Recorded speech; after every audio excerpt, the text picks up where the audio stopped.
Welcome to picnic.com, a great web-based digital photo editing site. I think you'll love it if you give it a shot. I use it in my classroom for a few different reasons. In the art room, I like to have students learn the basic skills of cropping, adjusting light, adjusting color, and also adding other simple features. I'm going to show you how to get started. First, click on Upload a Photo.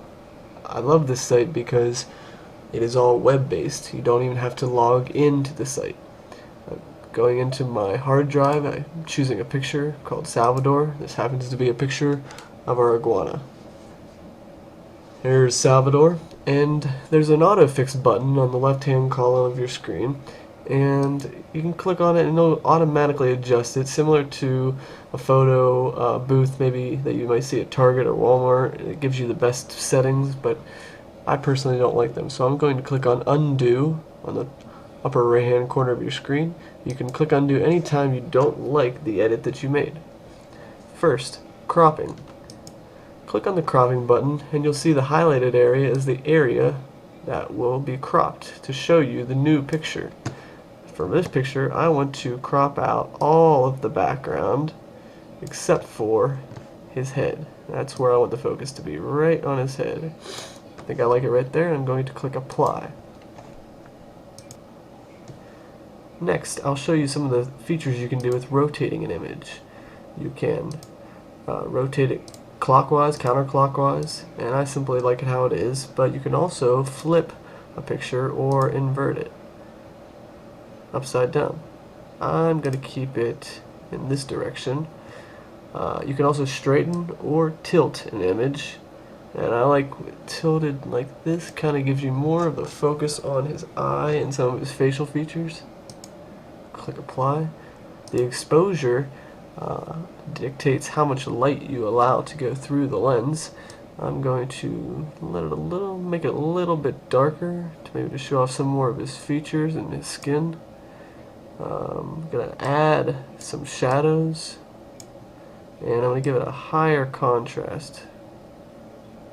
But I think I'm going to add a little bit more light. I like that. Click Apply. You can also adjust the colors. Saturation is how much of the particular colors you want to come through. I'm allowing all those colors to bleed through right now, or I can maybe not use much saturation at all and let none of the color in if I want to do a black and white image. For this picture, I'm going to let it be maybe right about in the middle. Temperature, you can more like a warm tones and cool tones. I'm going to keep it warm because he really likes the warm weather. I'll click Apply. Next, I'll show you how to add a basic effect. Click on Effects on the top toolbar.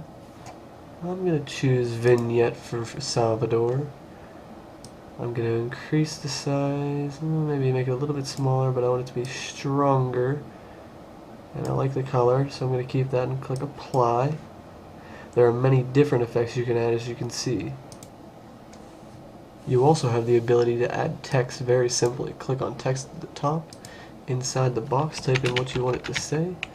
I'm going to just type Salvador. I'm going to choose a fun font. Click Add. You can see it already popped up on my picture. I can make it bigger and smaller. I can click on it and drag it to a new location. I'm going to give it a different color on the top right corner with my color picker. I like it like that. I'm going to use the top here just to spin it a little bit.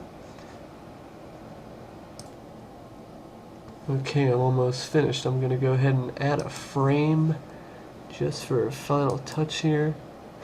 Kind of like that, like the size of it. Click Apply. And now I'm going to go ahead and save and share it. Click on the Save and Share tab. I like what it's called. I'm going to save it in the same area. Save photo. I have the ability to email or print the photo. I can put it on Facebook, Flickr, Twitter, Picasa, or save it to the computer like I just did.